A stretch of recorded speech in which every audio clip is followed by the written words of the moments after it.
بسم اللہ الرحمن الرحیم۔ السلام علیکم دوستوں، امید کرتی ہوں کہ آپ سب خیریت سے ہوں گے۔ آج میں اپنی اس ویڈیو میں آپ سب کو خانہ کعبہ کی تعمیر اور ارکان کے بارے میں معلومات دینے جا رہی ہوں۔ خانہ کعبہ، کعبہ یا بیت اللہ مسجد حرم کے وسط میں واقع ایک عمارت ہے جو مسلمانوں کا قبلہ ہے، جس کی طرف رخ کر کے وہ عبادت کیا کرتے ہیں۔ یہ دین اسلام کا مقدس ترین مقام ہے، جہاں صاحب حیثیت مسلمانوں پر زندگی میں ایک مرتبہ بیت اللہ کا حج کرنا فرض ہے۔ کعبہ معظمہ سب سے پہلی مسجد کی بنیادی تفصیلات مندرجہ ذیل ہیں۔ نمبر 1 حجر اسود، نمبر 2 باب کعبہ، نمبر 3 محراب، نمبر 4 شادروان، نمبر 5 حطیم، نمبر 6 ملتزم، نمبر 7 مقام ابراہیم، نمبر 8 رکن شرقی، نمبر 9 رکن یمانی، نمبر 10 رکن شامی، نمبر 11 رکن عراقی، نمبر 12 غلاف کعبہ اور نمبر 13 سنگ مرمر سے ڈھانپا ہوا حصہ چاروں طرف سے، نمبر 14 مقام جبرائیل۔ دوستوں، یہ سب خانہ کعبہ کے رکن ہیں۔ ابراہیم کا قائم کردہ بیت اللہ بغیر چھت کے ایک مستطیل نما عمارت تھی، جس کے دونوں دروازے کھلے تھے جو سطح زمین کے برابر تھے، جن سے ہر خاص و عام کو گزرنے کی اجازت تھی۔ اس کی تعمیر میں 5 پہاڑوں کے پتھر استعمال ہوئے تھے، جبکہ اس کی بنیادوں میں آج بھی وہی پتھر موجود ہیں جو حضرت ابراہیم نے رکھے تھے۔ خانہ خدا کا یہ انداز صدیوں تک رہا، تاوقت کہ قریش نے 604 میں اپنے مالی مفادات کے تحفظ کے لیے اس میں تبدیلی کر دی، کیونکہ زائرین جو نظر و نیاز اندر رکھتے تھے وہ چوری ہو جاتی تھی۔ 1880 میں کھینچی گئی یہ خانہ کعبہ کا ایک خاکے کی تصویر ہے۔ عبداللہ بن زبیر جو عائشہ کے بھانجے تھے اور امام حسین کی شہادت کے بطور احتجاج یزید بن معاویہ سے بغاوت کرتے ہوئے مکہ میں اپنی خود مختاری کا اعلان کیا تھا، نبی پاک صلی اللہ علیہ وسلم کی خواہش کا احترام کرتے ہوئے 685 میں بیت اللہ کو دوبارہ ابراہیمی طرز پر تعمیر کروایا، مگر حجاج بن یوسف نے 693 میں انہیں شکست دی اور دوبارہ قریشی طرز پر تعمیر کروا دیا، جسے بعد ازاں تمام مسلمانوں نے برقرار رکھا۔ عمارت کی ساخت: خانہ کعبہ کے اندر 3 ستون اور 2 چھتیں ہیں۔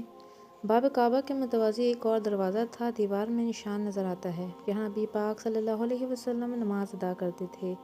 کعبہ کے اندر رکن عراقی کے پاس باب توبہ ہے۔ المونیم کی 50 سیڑھیاں ہیں جو کعبہ کی چھت تک جاتی ہیں۔ چھت پر 1.25 میٹر کا ایک شیشے کا حصہ ہے جو قدرتی روشنی اندر پہنچاتا ہے۔ کعبے کے اندر سنگ مرمر کے پتھروں سے تعمیر کی ہوئی دیواریں ہیں، قیمتی پردے لٹکے ہوئے ہیں، جبکہ قدیمی ہدایت پر مبنی ایک صندوق بھی رکھا ہوا ہے۔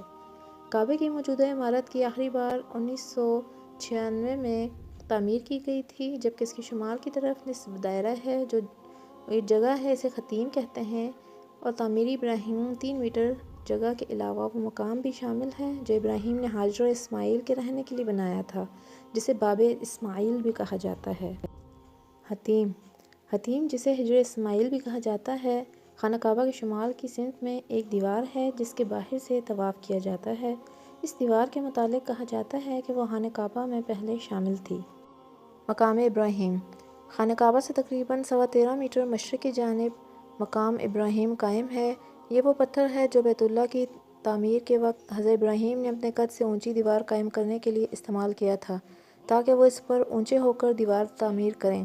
1967 سے پہلے اس مقام پر ایک کمرہ تھا جو اب سونے کی ایک جالی میں بند ہے۔ اس مقام کو مصلی کا درجہ حاصل ہے اور امام کعبہ اس کی طرف سے کعبے کی طرف رخ کر کے نماز پڑھاتے ہیں۔ طواف کے بعد یہاں 2 رکعت نفل پڑھنے کا حکم بھی ہے۔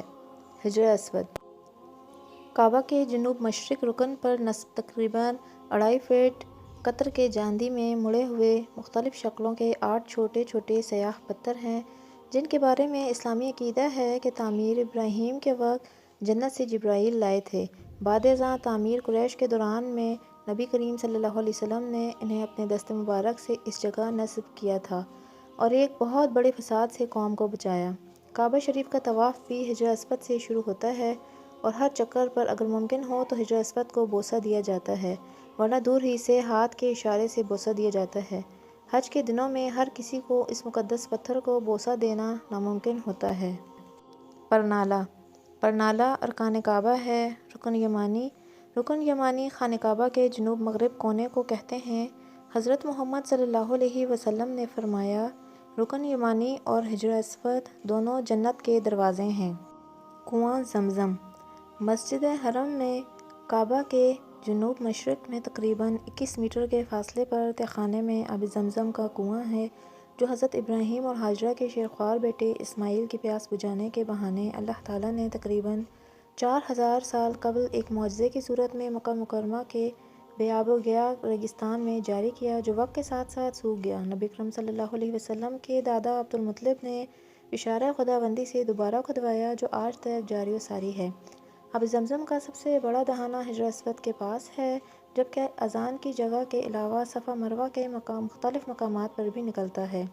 1953 تک تمام کنووں سے پانی ڈول کے ذریعے نکالا جاتا تھا، جبکہ اب مسجد حرم کے اندر اور باہر مختلف مقامات پر زمزم کی سبیلیں لگائی جاتی ہیں۔ اب زمزم کا پانی مسجد نبوی میں بھی استعمال ہوتا ہے اور حجاج یہ پانی اپنے ساتھ بھی لے جاتے ہیں۔ دروازہ کعبہ شریف میں داخل ہونے کے لیے صرف ایک دروازہ ہے، جسے باب کعبہ کہا جاتا ہے۔ باب کعبہ زمین یا حرم کے فرش سے 2.13 میٹر اوپر ہے اور یہ دروازہ کعبہ شریف کے شمال مشرق دیوار پر موجود ہے اور اس کے قریب ترین دہانے پر حجر اسود نصب ہے، جہاں سے طواف کی ابتدا کی جاتی ہے۔ 1942 سے پہلے باب کعبہ کس نے تیار کیا اور کیسے تیار کیا، اس کا تاریخ میں زیادہ تذکرہ نہیں ملتا، تاہم 1942 میں ابراہیم بدر نے چاندی کا بنایا تھا۔ اس کے بعد 1979 میں ابراہیم بدر کے بیٹے احمد بن ابراہیم بدر نے خانہ کعبہ کا سنہری دروازہ بنایا۔ یہ سنہری دروازہ تقریباً 300 کلو گرام سونے سے تیار کیا گیا تھا۔ نبی کریم صلی اللہ علیہ وآلہ وسلم کا ارشاد ہے کہ کعبے کا نام کعبہ اس لیے رکھا گیا کہ یہ دنیا کے وسط میں ہے۔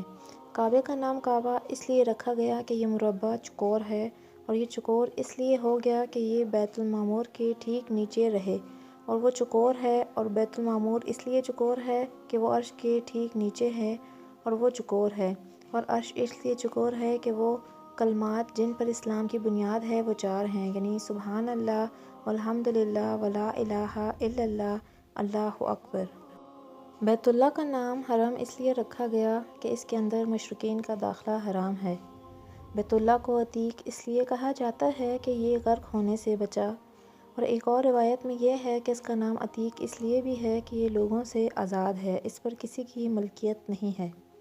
اور حجر اسود کو مسح اس لیے کیا جاتا ہے کہ اس میں سارے خلائق کے عہد و میثاق اور ودیعت ہیں، اور دودھ سے بھی زیادہ سفید تھا، مگر بنی آدم کے گناہوں نے اس کو سیاہ بنا دیا۔ اگر ایام جاہلیت کے گندے اور نجس لوگ اس کو مس نہ کرتے تو یہ ایسا ہوتا، جو بیمار بھی اس کو مس کرتا تو اچھا ہو جاتا۔